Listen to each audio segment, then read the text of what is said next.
অনেক সময় কিছু কিছু গল্প কবিতার মতো ছন্দময় হয়ে ওঠে।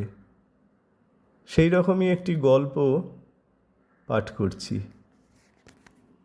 রথের পরের দিন হোস্টেলের মাঠে সকল ছাত্ররা খেলিতেছিল। বড় গোলযোগ, কোনো কিছুতে মন দেওয়া দায়। মৌলভী সাহেব দুবার আসিয়া ধমকাইয়াছেন, তাহার নামাজে মনঃসংযোগে ব্যাঘাত ঘটিতেছে বলিয়া। পণ্ডিত মশাই বলিয়াছেন যেন এইসব গোলযোগ সন্ধ্যারতির পূর্বে থামিয়া যায়, নতুবা তিনি ব্যবস্থা নিবেন।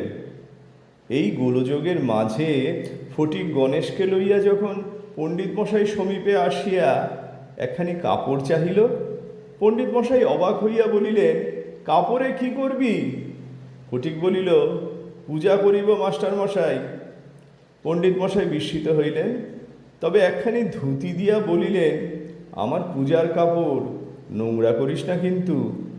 মনে ভাবিলেন, যদি পূজা পূজা খেলাতে এই গোলযোগ কিঞ্চিত কমে মন্দ কি। মৌলভী সাহেবও একই আশাতে তাহার নামাজের আসনখানি দিলেন, একই কথা বলিলেন, নোংরা করিস না কিন্তু।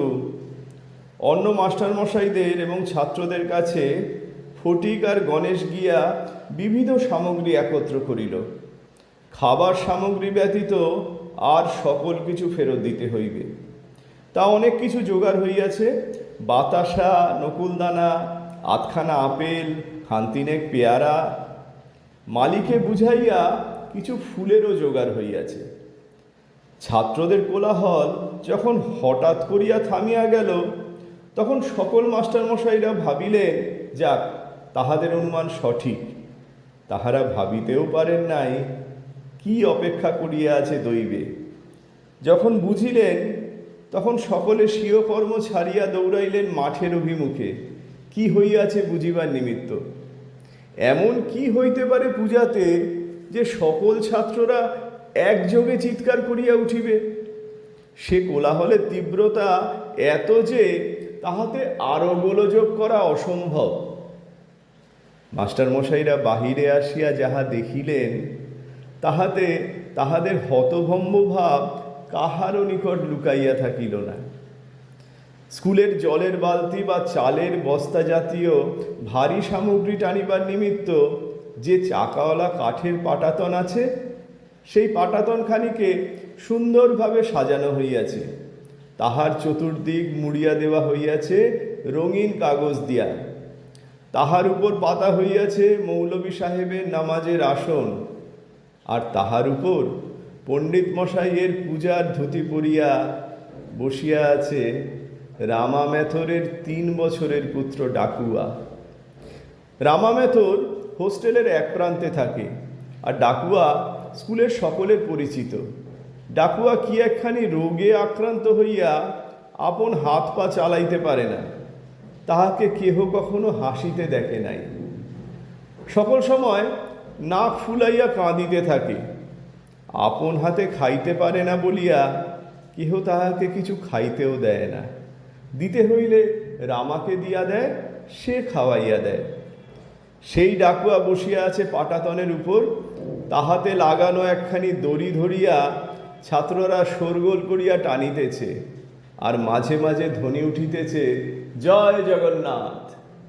ছাত্ররা রথযাত্রা খেলিতেছে, আর সেই রথে আসীন ডাকুয়া একগাল হাসিয়া বসিয়া আছে, আর সকলে আসিয়া তাহাকে এটা সেটা খাওয়াইয়া দিতেছে, আর তীব্র স্বরে বলিতেছে, জয় জগন্নাথ।